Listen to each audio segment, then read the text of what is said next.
The November fog of 1891 clung to Baker Street like a shroud, muffling the familiar sounds of London's evening bustle. I had settled beside our fireplace with the latest issue of The Lancet, while Holmes pursued one of his chemical experiments at the cluttered table by the window. The comfortable silence of our lodgings was broken only by the occasional hiss of his apparatus and the steady patter of rain against the glass. Our domestic tranquility was shattered by urgent footsteps upon the stairs, followed by Inspector Lestrade's unceremonious entrance. The little man's usually ruddy complexion had turned ashen, and his bowler hat trembled in his grasp. "Holmes, Watson," he gasped, his voice hoarse with exhaustion and bewilderment. "Thank Providence you're in." I confess myself utterly baffled by circumstances that defy all rational explanation. Holmes set down his test tube with deliberate precision, his hawk-like features sharpening with interest. "Indeed, Lestrade. Such dramatic. Pronouncements from you are rare. Pray compose yourself and relate the particulars." Lestrade collapsed into the chair opposite mine, running a trembling hand through his thinning hair. "It's Sir Cornelius Ashford, Holmes, found dead this evening in the organ room of his Belgravia mansion. The circumstances, they challenge the very foundations of criminal investigation.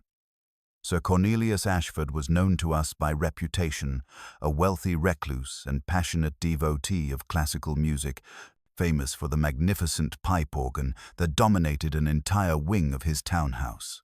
Continue," Holmes prompted, settling into his chair with that familiar gleam of intellectual hunger in his steel-grey eyes. "He was discovered by his housekeeper, Mrs.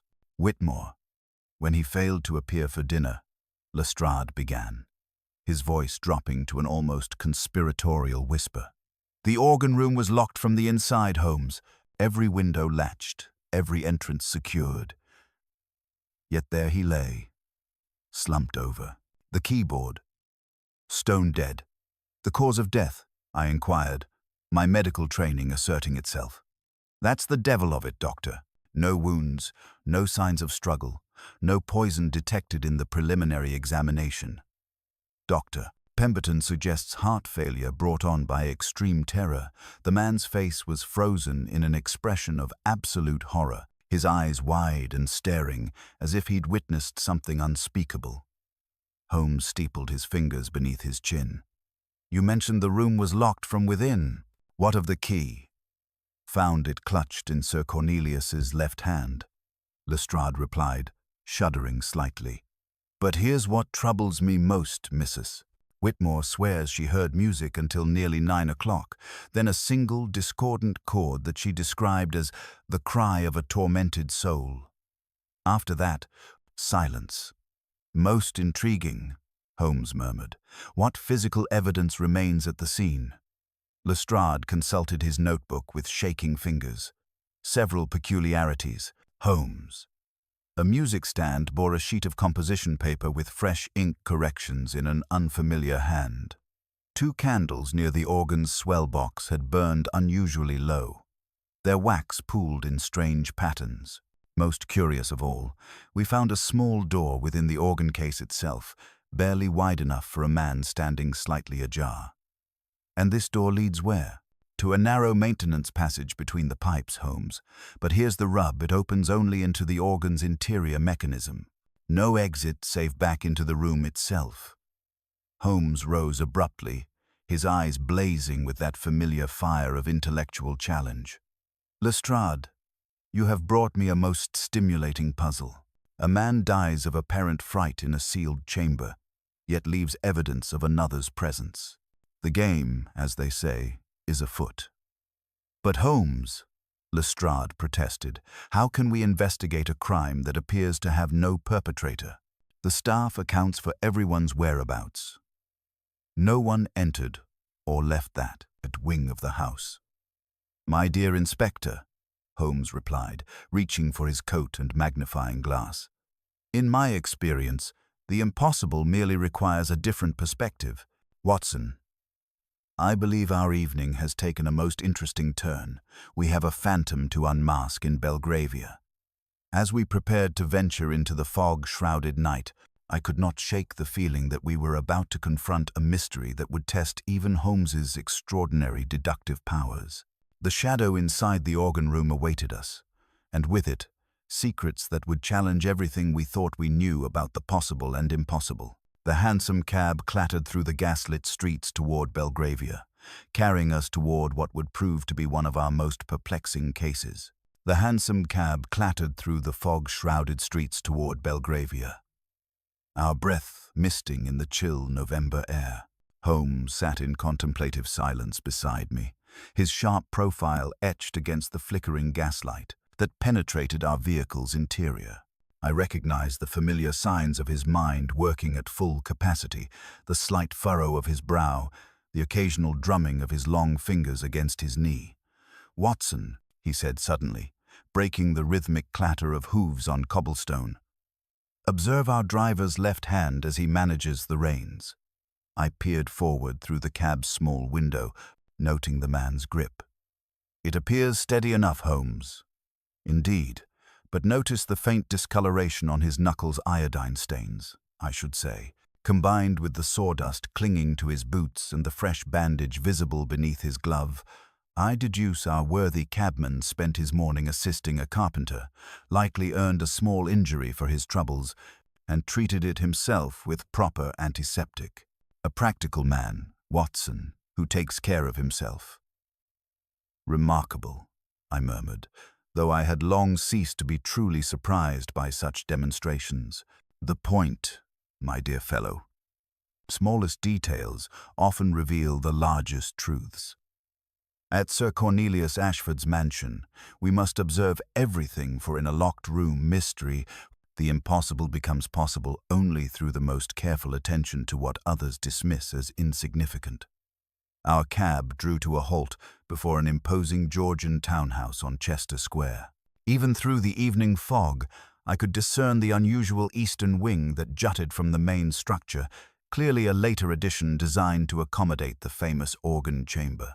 "Note the architectural isolation of that wing, Watson," Holmes observed as we alighted. "Sir Cornelius created what amounts to a musical fortress, accessible through minimal entry points.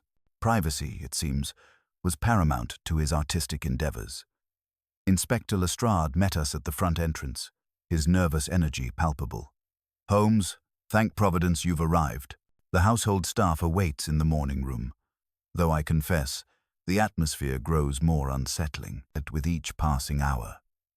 We were ushered through gaslit corridors adorned with portraits of stern-faced Ashford ancestors to a well-appointed drawing room. There, Mrs. Whitmore, the housekeeper, awaited us, a woman of perhaps 50 years, with graying hair and eyes that betrayed both grief and bewilderment. "Mrs. Whitmore," Holmes began, settling into a wing-back chair with characteristic intensity, "I understand Sir Cornelius had been behaving unusually in recent days." The housekeeper dabbed at her eyes with a lace handkerchief. "Most peculiar, Mr. Holmes. For the past week, he insisted on taking all his meals in the organ room, claiming he was composing something of extraordinary importance. He barely slept, spending entire nights at that great instrument." "You heard music until 9 o'clock this evening?" "Yes, sir. Beautiful melodies, though some passages seemed different, somehow, more complex than his usual compositions. Then came that dreadful chord." She shuddered, visibly. "It wasn't like any sound I'd heard from that organ before, Mr. Holmes. It seemed to come from the very depths of the instrument itself." Holmes leaned forward slightly. "Tell me, Mrs. Whitmore, was Sir Cornelius left-handed or right-handed?" The question caught her off guard. "Right-handed, sir. Most decidedly so. I've seen him write countless musical notations over the years."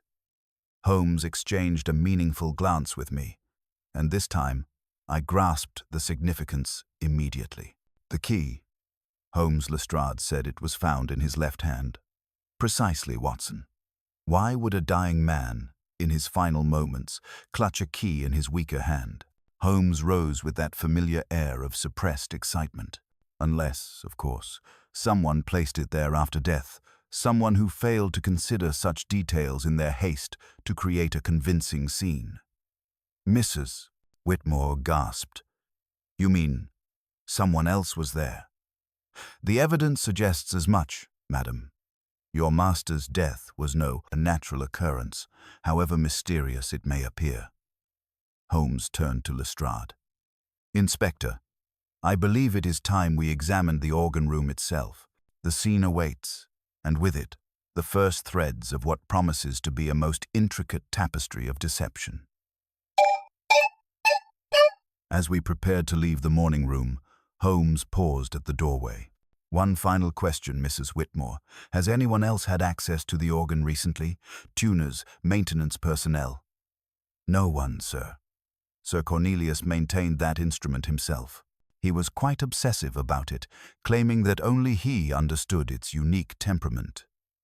We made our way through the mansion's corridors toward the eastern wing, our footsteps echoing in the gaslit passages. The atmosphere grew progressively more oppressive as we approached our destination, as if the very walls harbored secrets that resisted revelation. "The game begins in earnest now, Watson," Holmes murmured, as we reached the oak doors of the organ room. "Behind these doors lies a puzzle that someone believed unsolvable. They shall discover their error."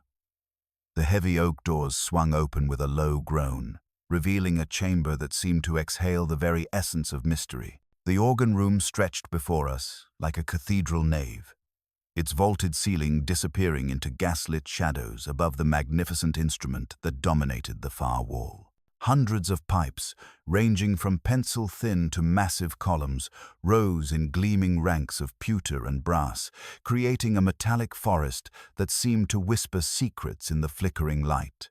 The air within held a peculiar compound of beeswax, old wood, and something indefinably metallic, a scent that spoke of recent disturbance despite the chamber's apparent isolation. Sir Cornelius Ashford remained as Lestrade had described, slumped forward over the lowest manual, his silvering hair matted against the ivory keys. Even in death, his face bore that expression of absolute terror that had so disturbed the housekeeper. Holmes moved with the fluid precision of a hunting cat, his magnifying glass already in hand. "Watson, observe the positioning carefully. Note how the body fell forward, yet the bench remains perfectly aligned with the keyboards. A man experiencing cardiac distress would surely have pushed back from the instrument in his final moments." I studied the scene with growing unease. "You're quite right, Holmes. The posture suggests he was playing until the very instant of death, or was positioned to appear so." "Precisely." Holmes knelt beside the console, his keen eyes taking in every detail. "Lestrade, you mentioned the key was found in his left hand. Yet observe the calluses on his right fingertips, the unmistakable marks of a lifelong musician. Sir Cornelius was decidedly right-handed, making the key's placement highly suspicious." The inspector shifted uncomfortably. "Perhaps in his final moments. Perhaps," Holmes interrupted. "Someone placed it there after death, failing to consider such details in their haste." He moved to examine the scattered sheet music on the stand. "This manuscript bears corrections in a distinctly different hand-bold, flowing script that contrasts sharply with Sir Cornelius's neat notation. More intriguingly, the ink remains slightly tacky, suggesting these alterations were made within hours of his death." I leaned closer to examine the musical notation. "But Holmes, if the room was locked from within, how could another person have made these corrections?" "The crucial question, Watson." Holmes approached the small door within the organ case that Lestrade had mentioned, nearly invisible among the decorative carvings. He opened it carefully, revealing a cramped passage that led directly into the instrument's internal mechanism. Remarkable engineering, a maintenance tunnel allowing access to the wind chests without dismantling the entire instrument. Crouching to peer into the confined space, Holmes withdrew, his head with evident satisfaction. "Watson, observe the floor of this passage." I knelt beside him, noting disturbed dust patterns and fresh scuff marks on the wooden flooring. Caught on a rough edge of the frame were several dark wool fibers at approximately shoulder height. "Someone has been inside recently," I observed. "Indeed. But consider the implications." Holmes stood, his expression growing more animated. "Our phantom entered this room through conventional means, conducted their business with Sir Cornelius, then concealed themselves within the organ itself while the room was secured." Lestrade's face showed dawning comprehension, mixed with skepticism. "But how would they escape?" "The passage leads only into the organ's interior." "Ah, but consider the timing, Inspector. Mrs. Whitmore heard music until 9 o'clock, followed by that singular discordant chord.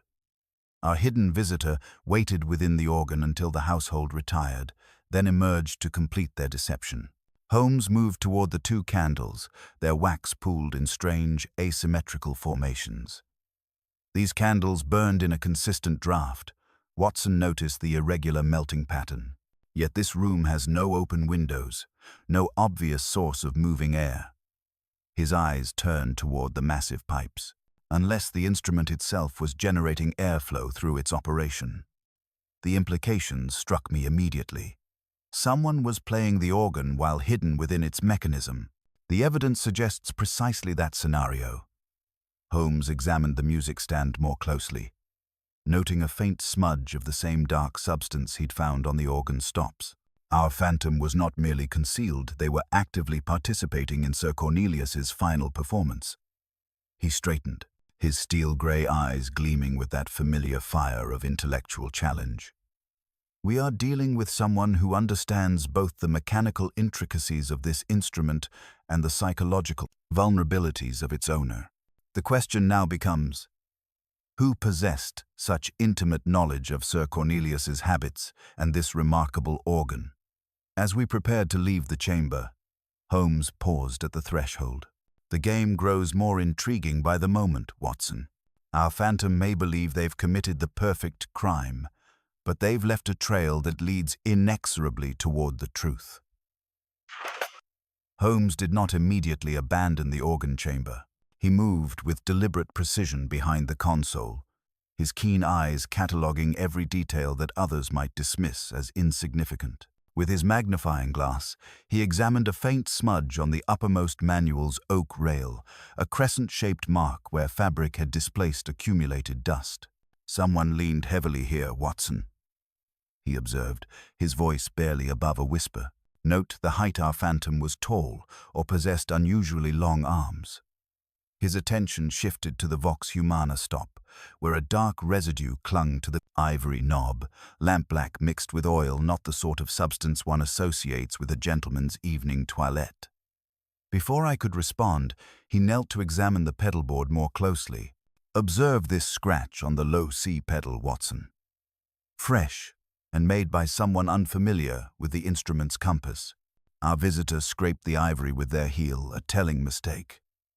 Having completed his examination, Holmes straightened with that familiar expression of suppressed excitement.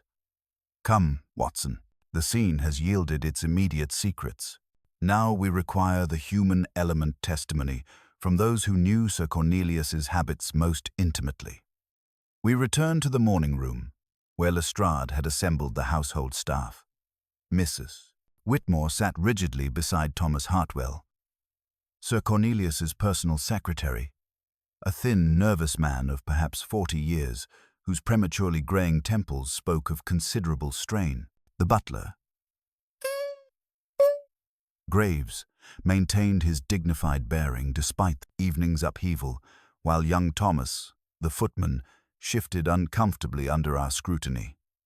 "Mr. Hartwell," Holmes began, settling into his chair with characteristic intensity, "you managed Sir Cornelius's correspondence and appointments. Had he received any unusual communications recently?" The secretary cleared his throat, his hands trembling slightly. "Several letters of an increasingly heated nature from Mr. Benedict Vale, the composer. Their professional relationship had deteriorated considerably over the past month." "The nature of their dispute?" Holmes inquired. "Mr. Vale accused Sir Cornelius of appropriating musical themes without proper attribution," Hartwell explained, warming to his subject. He claimed Sir Cornelius had stolen elements of his composition, the Shadow Fugue, for use in his own work. The correspondence grew quite vitriolic. Holmes leaned forward with evident interest. "Show me Mr. Vale's handwriting, if you please." Hartwell produced several letters from his folio.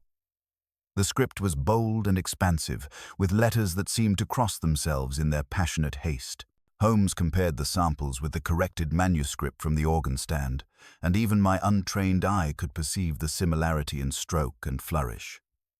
"Most illuminating," Holmes murmured. "When did Mr. Vale last visit this house?" "He was denied admission 3 days ago," Mrs. Whitmore interjected, her voice carrying disapproval. Sir Cornelius had given strict instructions that Mr. Vale was not to be received under any circumstances. Young Thomas shifted nervously in his chair. "Begging pardon, sir, but I saw Mr. Vale near the mews entrance this evening, around 8:30. The housekeeper whirled toward the footman. "Thomas, why did you not report this immediately?" I told him Sir Cornelius wouldn't see him, ma'am. He looked wild, desperate-like. Said it concerned the organ and the shadow within it. Those were his exact words. "Sir," Lestrade leaned forward eagerly. "The mews entrance that's been sealed, hasn't it? Bolted from the inside these 6 months." Mrs. Whitmore confirmed, "Or so I believed." "The bolt was drawn tonight," Thomas admitted reluctantly. "I checked after seeing Mr. Vale. Someone had opened it from within." Holmes's eyes gleamed with that familiar fire of intellectual pursuit. "So our fortress possessed a sally port after all. Most convenient for our phantom's purposes." He turned to Hartwell. "Did Mr. Vale carry anything when you last saw him?" "A leather music case," the secretary replied, "and his gloves bore dark stains, as though he'd been handling coal or lampblack." The evidence seemed to align with disturbing clarity, motive, means, and opportunity, all pointing toward Benedict Vale. Yet something in Holmes's expression suggested profound skepticism about this seemingly perfect solution. "Inspector," Holmes said finally, rising from his chair, "by all means, locate Mr. Vale for questioning. You'll likely find him at his lodgings in Bloomsbury or the rehearsal halls near Street Martin's Lane." He paused, his steel-grey eyes distant. "However, I caution against premature conclusions.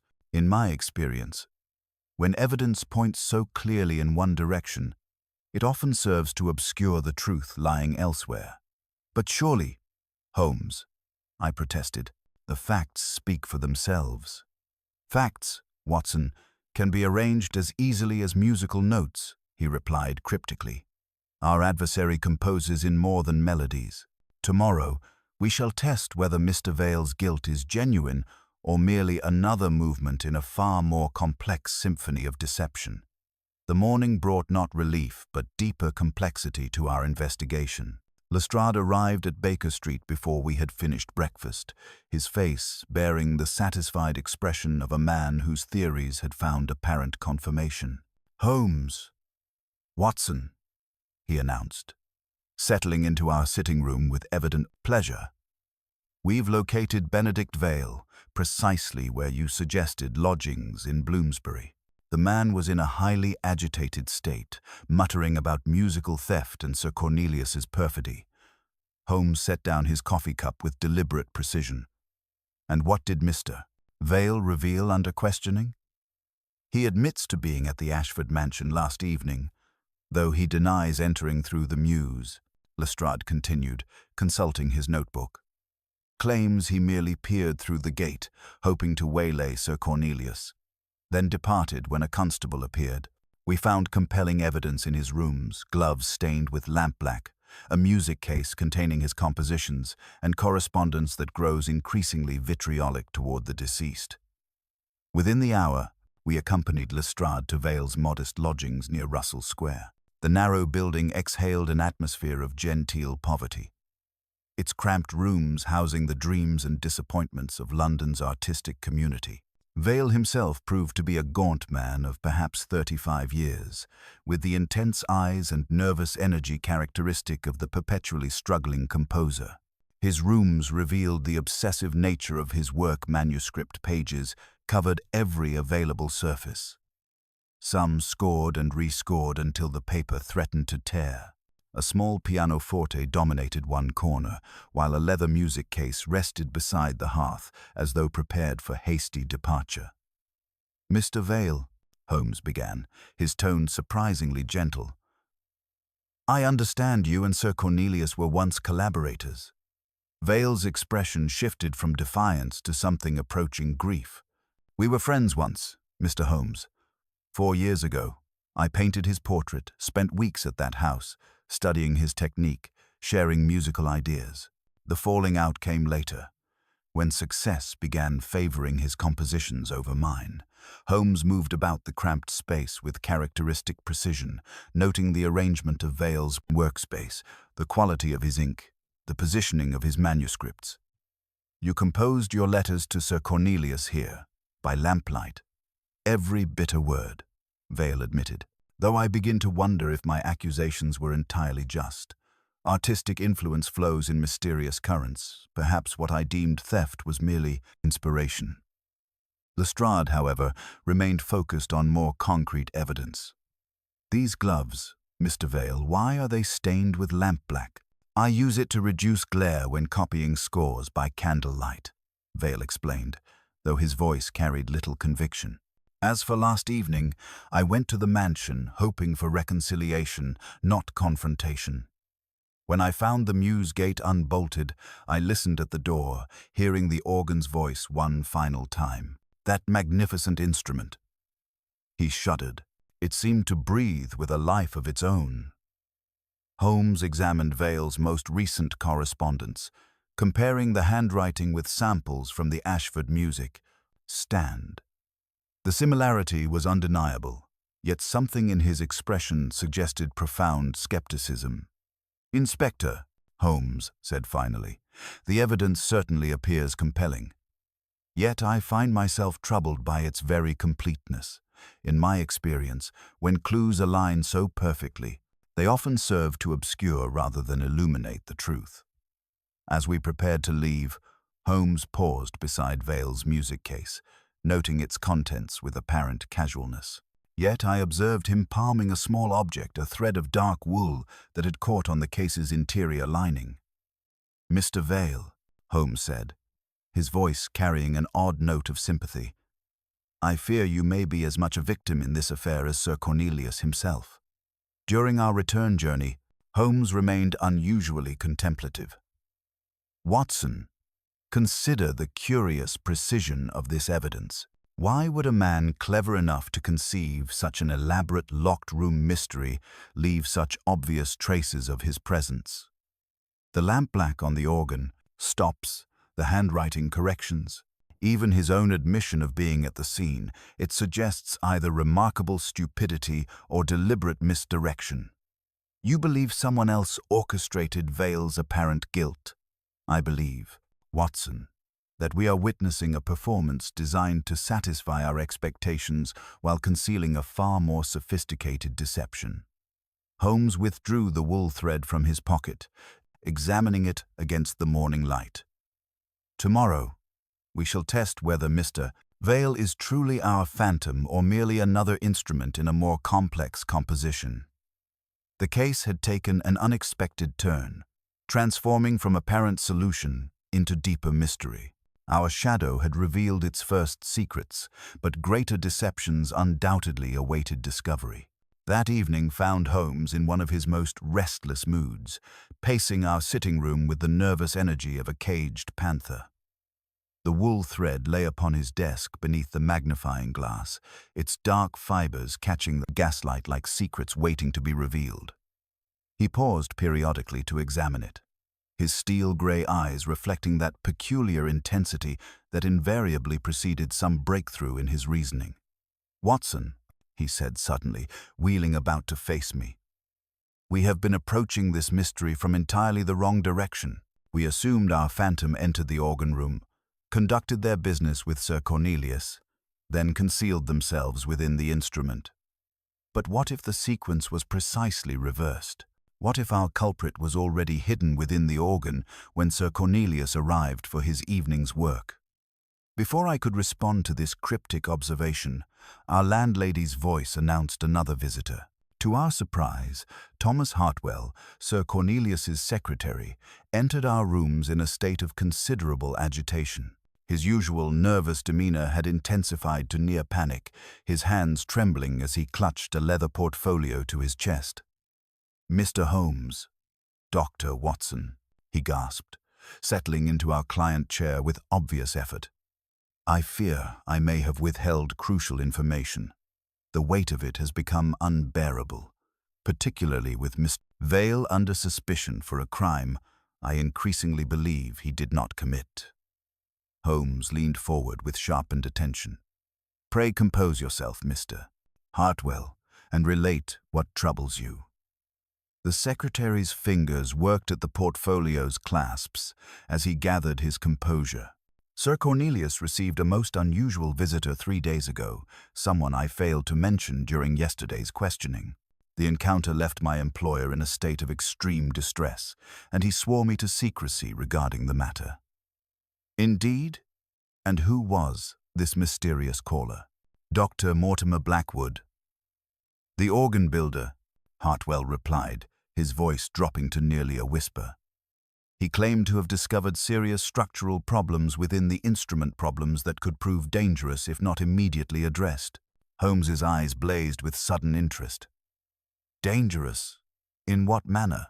Dr. Blackwood spoke of excessive wind pressure in the lower pipes, claiming the entire mechanism was on the verge of catastrophic failure.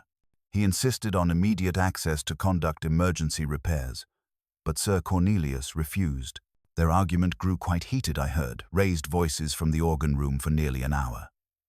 From his portfolio, Hartwell withdrew a calling card bearing an address in Southwark. Dr. Blackwood left this, along with dire warnings that Sir Cornelius's stubbornness would lead to disaster. He claimed intimate knowledge of the instrument's construction, having supervised modifications to the wind system some 5 years ago. Holmes examined the card with growing excitement, comparing the quality of the paper and ink with other evidence we had gathered. "Most illuminating, Mr. Hartwell. Describe these modifications Dr. Blackwood mentioned, something about additional wind chambers and modified valve systems that allowed for unprecedented dynamic range. Sir Cornelius was particularly proud of the organ's ability to produce effects impossible on conventional instruments, whispers that seemed to emerge from within the very walls, crescendos that could shake the foundation stones." "And Dr. Blackwood's appearance, can you describe him?" "A tall man, perhaps 50 years of age, with graying temples and hands stained permanently with the oils and dust of his trade. He wore a fine wool coat of dark blue, expensive, but practical for his profession." Holmes rose abruptly, his expression transformed by discovery. "Watson, we must return to the Ashford mansion immediately. I believe our phantom may have exploited intimate knowledge of the organ's unique construction to achieve what appeared impossible." As we prepared for another nocturnal visit to Belgravia, a messenger arrived with an urgent wire from Lestrade. Holmes read it aloud, his voice tight with suppressed excitement. "Further developments at Ashford Mansion. Private study burgled during night. Only items stolen. Sir Cornelius's personal musical diary containing original compositions and technical notes. No signs of forced entry. Advise immediate consultation."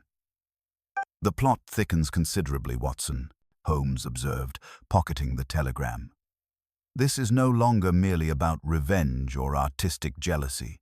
Someone is systematically acquiring Sir Cornelius's musical legacy, first through his death, now through theft of his private compositions."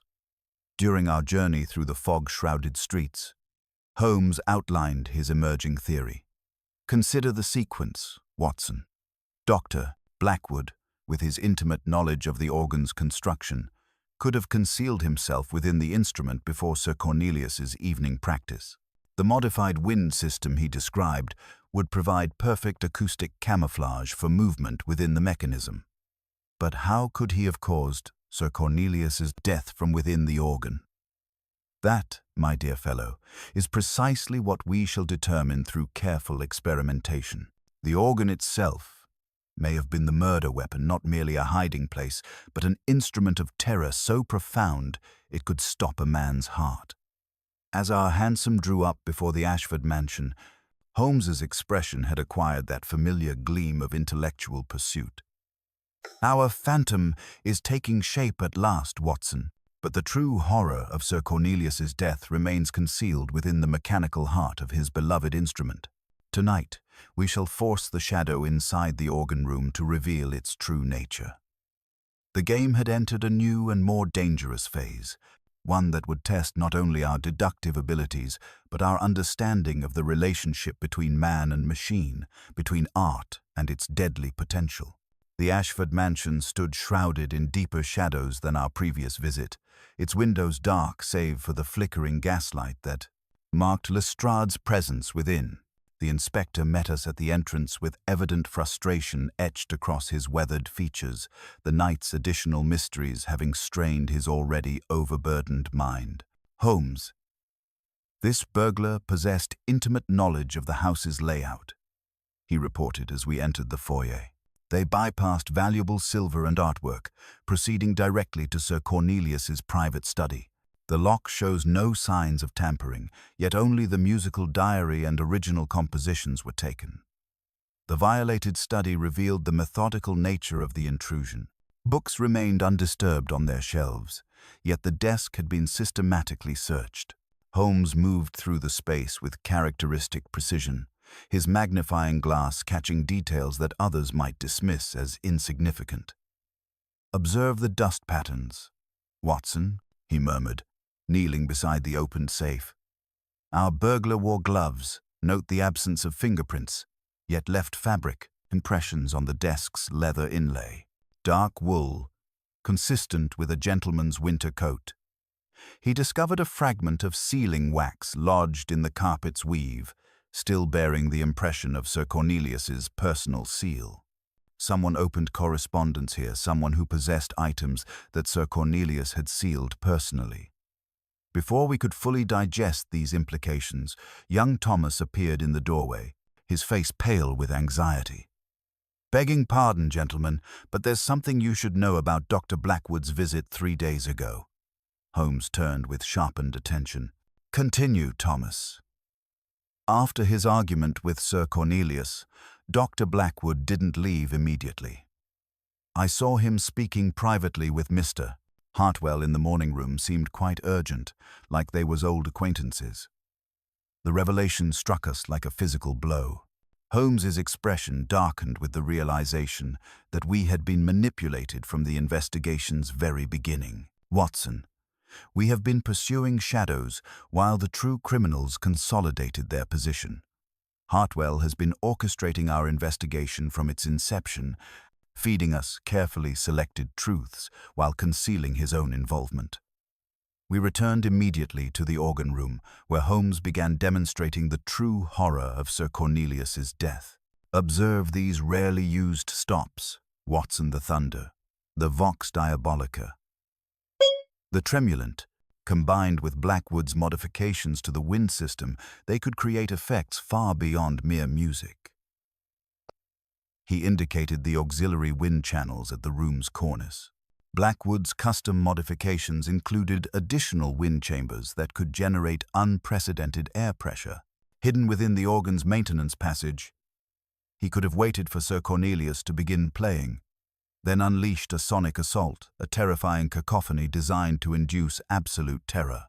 The discordant chord Mrs. Whitmore heard was likely the culmination of this horrific performance. Holmes produced the dark wool thread from Vale's music case. This fiber matches the description of Blackwood's overcoat, deliberately planted to implicate Vale, while the true conspirators escaped suspicion.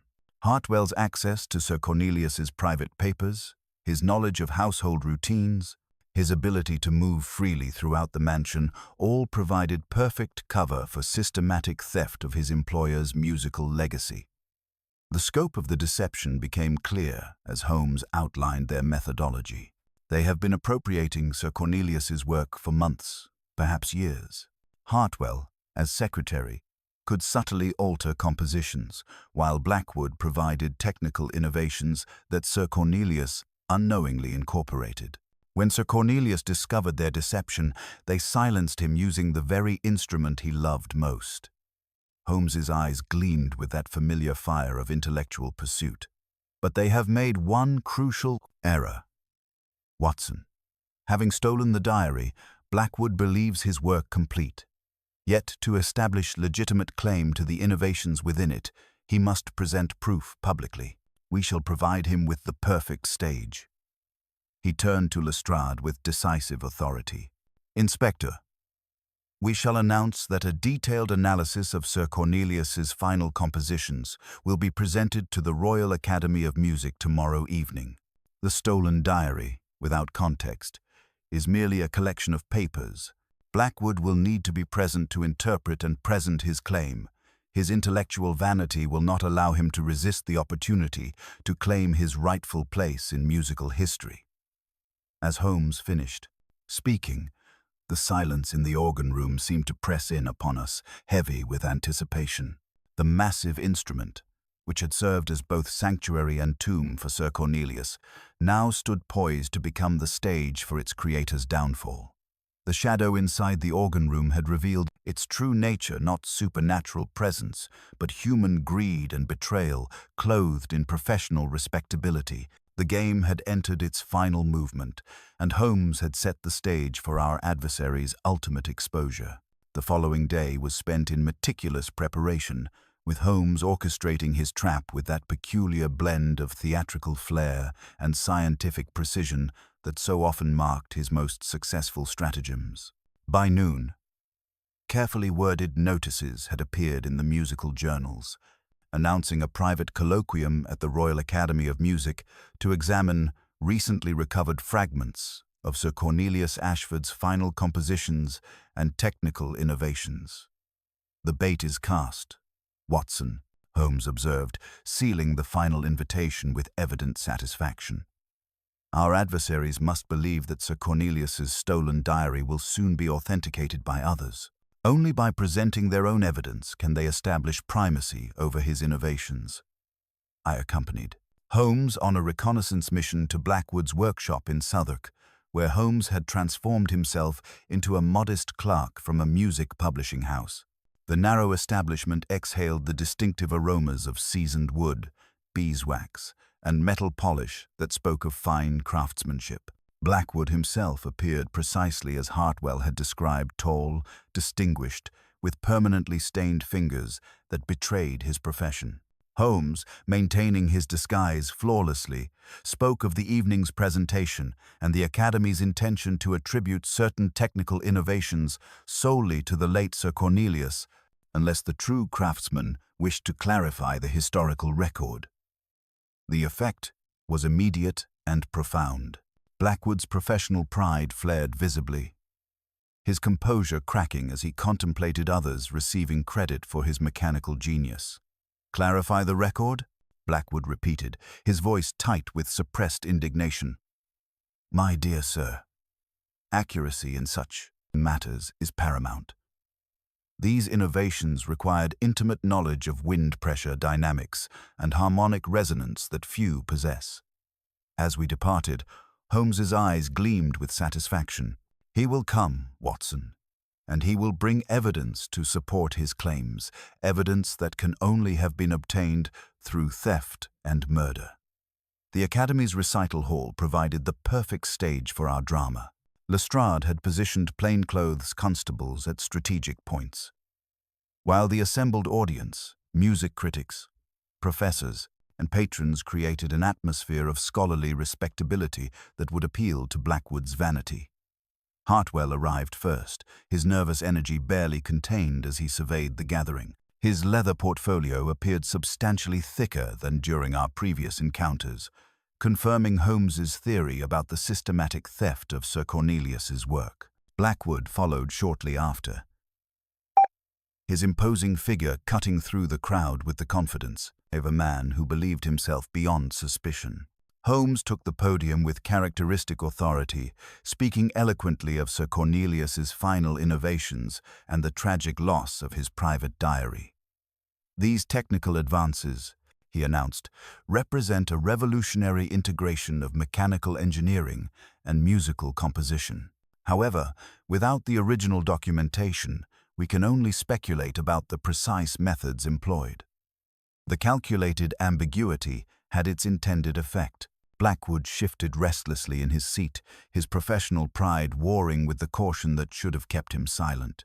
When Holmes mentioned specific technical details that could only have come from Sir Cornelius's private notes, Blackwood's composure finally cracked. "Professor Holmes," he interrupted, rising with theatrical authority, "I must correct several fundamental misconceptions in your analysis.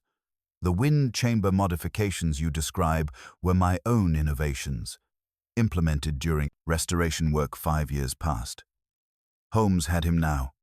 "Indeed, Dr. Blackwood, your knowledge of these systems appears remarkably detailed for someone who has not examined the relevant documentation." "Documentation?" Blackwood's voice carried dangerous pride. "Sir, I designed those modifications personally. The integration of auxiliary wind chambers with traditional pipe arrangements, the pressure regulation systems that allowed for unprecedented dynamic effects. These innovations bear my signature, not Sir Cornelius's." "Then perhaps," Holmes said quietly, "you could explain how these innovations were employed in Sir Cornelius's final composition, the piece he was working on when he died." Blackwood's eyes blazed with proprietary knowledge. The effects achieved were extraordinary sounds that seemed to emerge from the very walls themselves, crescendos that could induce physical terror in the listener. Sir Cornelius called it music that steals the breath, requiring precise timing and pressure manipulation that only I fully understood. The trap had sprung perfectly. Holmes's voice cut through the hushed auditorium like a blade. "Remarkable, Dr. Blackwood. You describe with intimate detail a composition that Sir Cornelius never performed publicly, whose only complete manuscript was stolen from his private study. Such knowledge could only come from personal experience or from being present during its fatal premiere." The silence that followed was absolute, broken only by Lestrade's quiet command to his constables. The shadow inside the organ room had finally been forced into the light. The silence that followed was profound, broken only by Blackwood's sharp intake of breath and an involuntary glance toward Hartwell, a fleeting exchange that condemned them both more surely than any signed confession. The distinguished organ builder's composure shattered like crystal, his professional pride having led him inexorably into Holmes's carefully constructed trap. "Inspector Lestrade," Holmes said with quiet authority, never removing his steel-grey eyes from Blackwood's face. "I believe you have sufficient grounds to arrest Dr. Blackwood for the murder of Sir Cornelius Ashford and Mr. Hartwell as his willing accomplice in both murder and systematic theft." As the constables moved to surround them, Blackwood's voice carried desperate defiance. "You cannot prove anything beyond my technical knowledge of the instrument. I designed those modifications naturally. I understand their capabilities." "Indeed," Holmes replied, stepping down from the podium with measured precision. "Yet, your intimate familiarity with Sir Cornelius's final moments reveals far more than professional expertise. You described effects that could induce physical terror and spoke of timing requirements for the fatal performance knowledge that could only come from personal orchestration of his death." Hartwell attempted to slip toward the exit, but found his path blocked by plainclothes officers.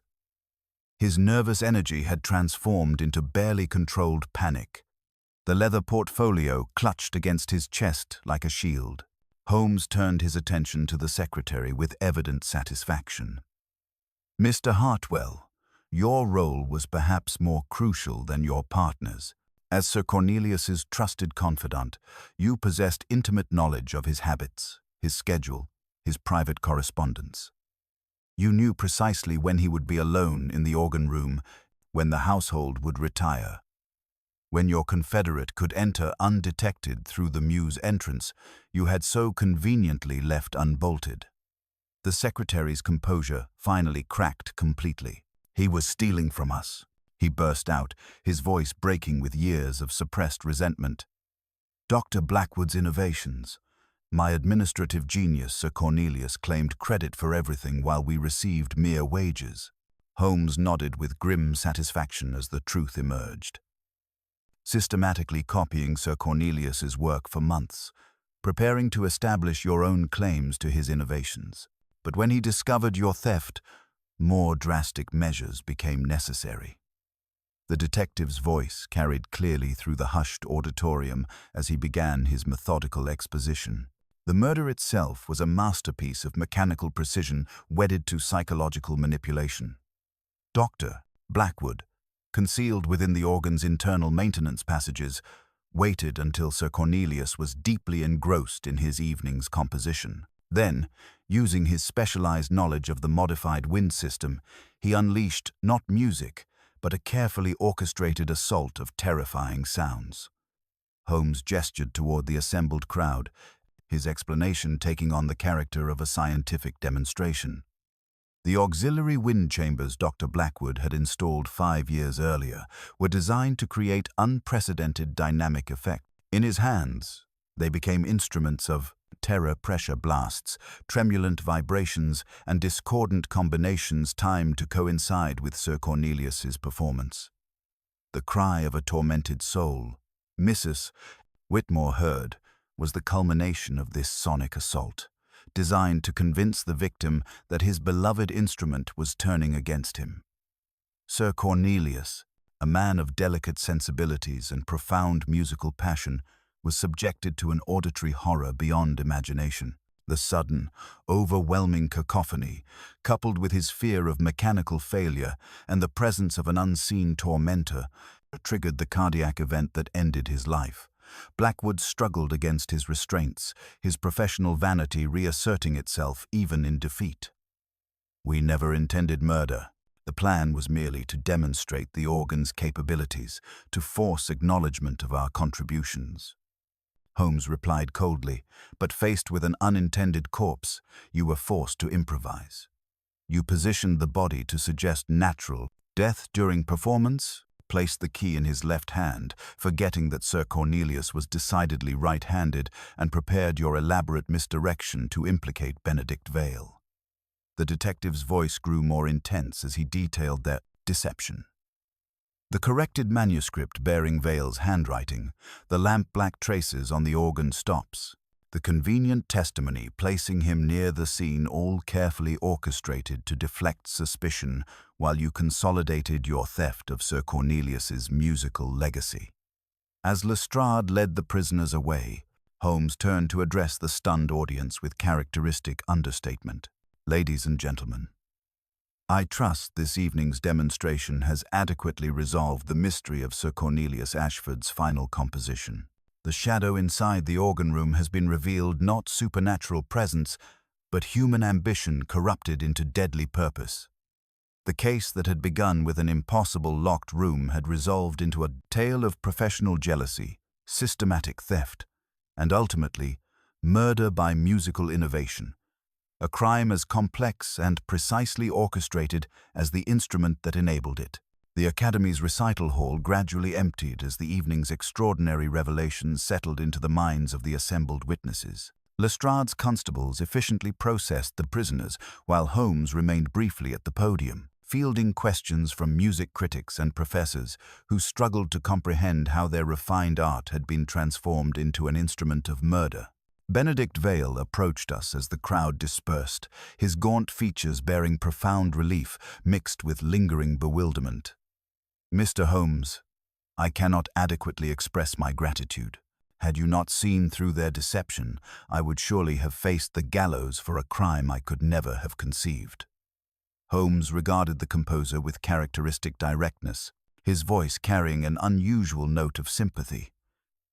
"Your vindication was never in doubt, Mr. Vale. The evidence against you was too perfect, too convenient.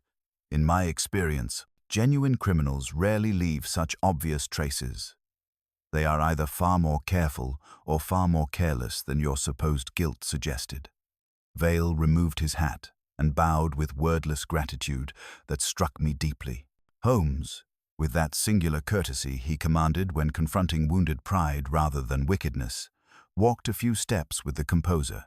"Your ideas were used to bait a trap not meant for you," he said gently. "See that they are not squandered in bitterness." Vale's thin face softened. "I misjudged more than one man, Mr. Holmes. Perhaps it is time I judged myself by my work alone." When he departed, Lestrade approached with evident satisfaction.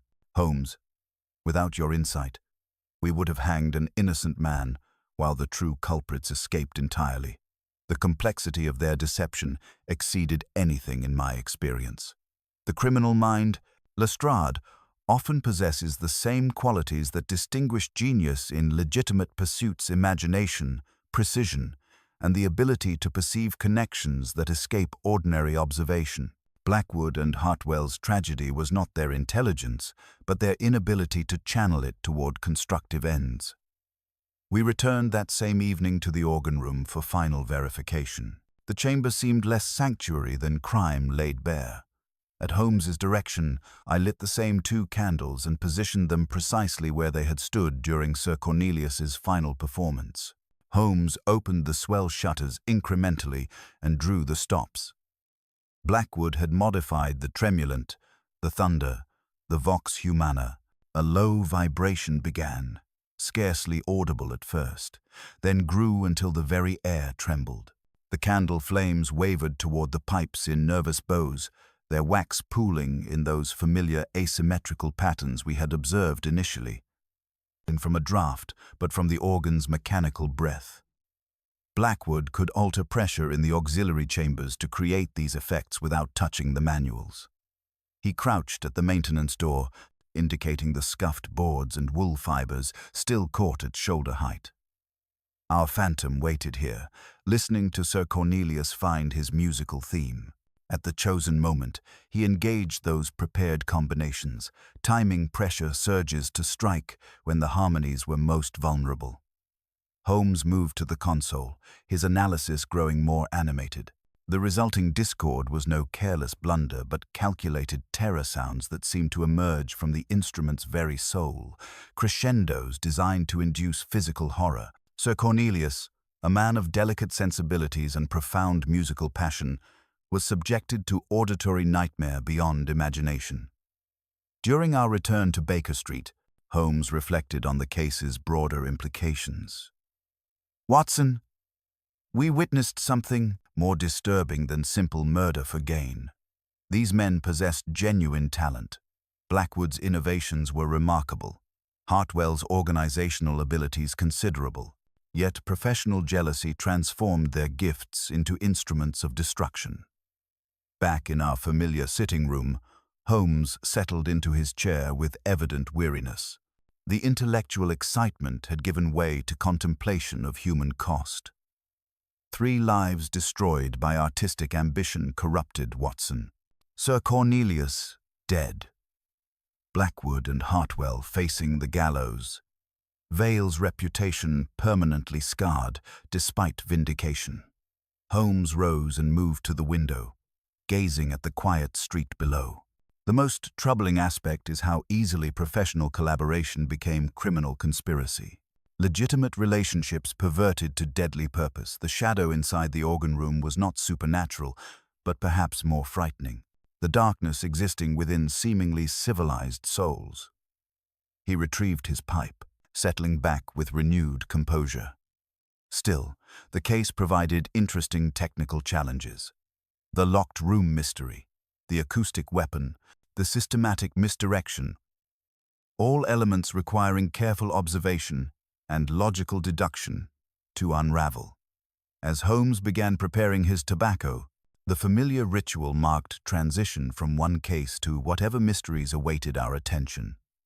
Tomorrow, Watson, we shall doubtless face new puzzles, fresh challenges to our deductive abilities.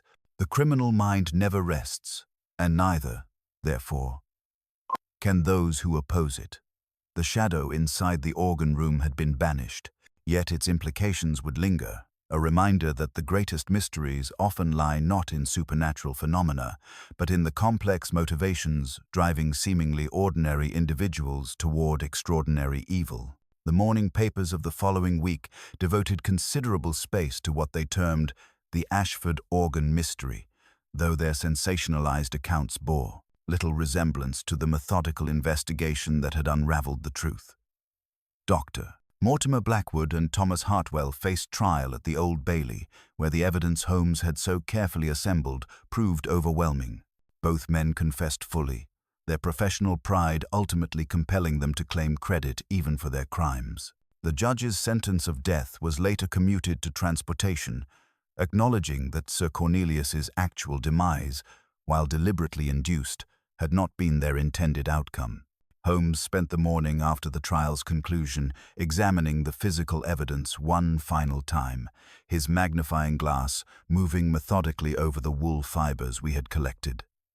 "Watson," he said, setting down the lens with evident satisfaction, "observe how these two threads differ fundamentally. The fiber from Vale's music case common navy flannel, loosely spun, bears no resemblance to this specimen from the organ's maintenance passage. This thread is combed, worsted of high twist, dyed with Prussian blue that takes a metallic sheen under gaslight. When we visited Blackwood's workshop, I noted the identical material in his overcoat. Yet you allowed Lestrade to pursue Vale initially," I observed. "Patience, Watson, is often the detective's greatest weapon. Vale's innocence would reveal itself under scrutiny, while our true criminals, confident in their elaborate deception, would inevitably betray themselves through vanity. The manuscript corrections bearing Vale's handwriting were too perfect, the lampblack traces too convenient, the circumstantial evidence too neatly arranged. In my experience, genuine criminals are either far more careful or far more careless than such obvious clues suggest." Our reflections were interrupted by Mrs. Whitmore's unexpected arrival. The former housekeeper appeared much improved since our first meeting. Her haunted expression had given way to quiet dignity, and she carried herself with newfound strength. She bore a small package wrapped in brown paper, which she presented with ceremonial gravity.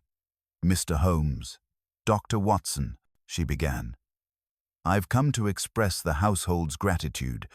But more than that, I've brought something that rightfully belongs to you." The package contained Sir Cornelius's original compositions, not the stolen diary, which remained in police custody, but personal manuscripts he had entrusted to her care years earlier. Among them lay a piece titled "Variations on a Theme of Justice," composed shortly before his death. He often spoke of detective stories. "Gentlemen," Mrs. Whitmore explained with a sad smile, "said they represented the triumph of reason over chaos, of truth over deception. He would have appreciated your methods, Mr. Holmes." Holmes examined the manuscript with genuine interest, his fingers tracing the intricate harmonies that marked Sir Cornelius's mature style. "A fitting memorial, Mrs. Whitmore. His music will outlive those who sought to steal it." After she departed, Holmes moved to our piano, an instrument he rarely touched except in moments of deep contemplation. His fingers found the opening measures of Sir Cornelius's final composition, transforming our sitting room into an impromptu concert hall. The melody carried both melancholy and resolution, a musical embodiment of the case's complex emotions. "This case taught us something valuable about the relationship between art and crime, Watson," he said, pausing in his performance. "Both require imagination, precision, and the ability to perceive hidden connections. The difference lies not in capability, but in moral purpose." Blackwood possessed genuine technical brilliance. Hartwell demonstrated considerable administrative acumen, yet both chose to employ their gifts for theft and murder rather than legitimate achievement. Holmes continued playing, his interpretation growing more confident as he mastered the composer's intricate notation. The candles told me immediately that the organ itself was generating airflow, not any external draft. The scratch upon the low C pedal spoke of an amateur's heel scraping the ivory. The key clutched in Sir Cornelius's left hand was perhaps the clumsiest touch of all. No right-handed man would grasp an object with his weaker hand in his final moments unless someone placed it there after death. "And yet you waited for the second crime," I observed, "because I required proof of organization beyond a single jealous visit." The diary's theft confirmed Hartwell's involvement and demonstrated the systematic nature of their conspiracy. Only then could we be certain we faced not crimes of passion, but calculated murder and theft spanning months, perhaps years.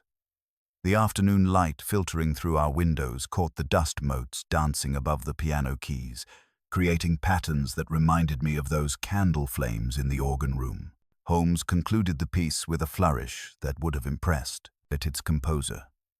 "The shadow inside the organ room was ultimately ourselves, Watson. The capacity for both creation and destruction that exists within human nature." Sir Cornelius channeled his abilities toward beauty and innovation, while Blackwood and Hartwell chose a darker path. The locked room yielded its secrets not through supernatural revelation, but through careful observation of human nature and mechanical possibility. A week later, we received word that Benedict Vale's vindication had progressed beyond mere legal exoneration. Through Holmes's discreet correspondence with influential patrons, the composer's works were receiving the attention they merited, free from the shadow of false accusation. Vale himself sent a brief note of gratitude, along with an invitation to the premiere of his Shadow Fugue, an invitation Holmes declined with characteristic modesty, suggesting the tickets be given to Mrs. Whitmore and young Thomas, for truth-telling deserves its rewards. Evening approached. Holmes returned to his chemical experiments while I resumed work on my account of the case. The familiar sounds of our domestic routine provided comfortable counterpoint to the day's reflections, the hiss of his apparatus, the scratch of my pen, the distant murmur of London's streets. "In the end, Watson," Holmes observed, setting down a test tube with characteristic precision, "no mystery, however complex or apparently supernatural, can withstand the methodical application of reason and observation. The phantom has been unmasked, the shadow banished, and order restored to a world briefly thrown into chaos by criminal ambition."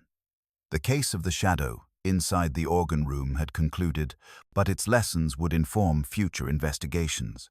In a world where human ingenuity could serve either noble or nefarious purposes, the detective's role remained constant: to distinguish truth from deception, to protect the innocent from the guilty, and to ensure that shadows, however cleverly cast, could never permanently obscure the light of justice. Holmes took up his violin once more, drawing his bow across the strings to produce a single, perfectly resonant note that seemed to linger in the air long after the sound had faded. A fitting coda to a case where music had served as both weapon and redemption, where the corruption of art had ultimately been overcome by the harmony of truth.